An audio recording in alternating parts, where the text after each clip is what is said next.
Un autre obstacle que je vois dans le processus de la vente, c'est une équation qui est fondamentale à la vie, OK? C'est être, faire et avoir. Qui s'est déjà fait avoir ici? Non. C'est vrai? Non, ça ne marche pas comme ça. Mais il faut assumer qui tu es, OK? Si tu veux faire les bonnes actions pour avoir des bons résultats. C'est le moins que ça marche la vie. J'ai beaucoup de gens dans la vente qui ne s'assument pas comme vendeurs parce qu'ils ont peur d'être associés aux escrocs de tantôt, tu sais.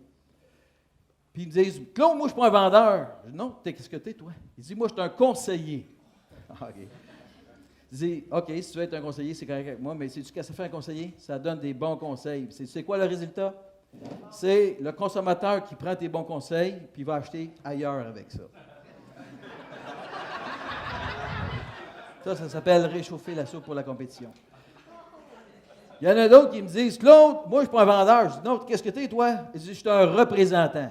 OK, le mot représentant, c'est tu représentes. Ça veut dire que tu présentes bien des fois, mais tu ne vas pas nécessairement closer.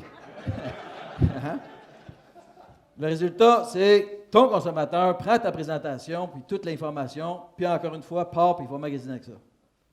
Ça, encore une fois, tu réchauffes la soupe pour la compétition. OK? Moi, je dis aux gens, si tu veux avoir des ventes, il faut que tu fasses de la vente, il faut que tu assumes, ça, c'est un vendeur qui fait ça. Puis là, je vais démystifier une fois pour toutes, c'est quoi être un vendeur. OK? Parce que c'est ça qui est le problème. Les gens ne veulent pas s'associer à ça. Il y a une fausse perception. Pourquoi? Les gens sont irrationnels par rapport à ça. Ils ont peur de dire « je suis un vendeur ». Moi, je suis hyper fier d'être un vendeur. Parce que regardez alentour de vous autres, il n'y a rien ici dans cette salle qui n'a pas été vendu par un vendeur. Enlève les vendeurs, il n'y a plus d'économie. OK? Il faut arrêter d'être irrationnel par rapport à la vente. Il y a des bons vendeurs, comme il y a des escrocs, comme il y a des bons médecins, comme il y a des escrocs, dans tous les domaines. Là, il y en a un des participants dans ma salle, il vient me voir, il dit, tu sais, Claude, il dit, tu me fais réaliser que ça fait 20 ans que je fais de la vente. Ça fait 20 ans que je fais de la vente, j'ai jamais voulu être un vendeur. Il dit, je trouvais ça dénigrant. Mais il dit, moi, là, je faisais plein de formations, je lisais plein de livres, c'est de l'action, je me motivais, mais j'aimais pas ça. Tu sais, puis tu me fais réaliser que j'ai jamais assumé que j'étais un vendeur.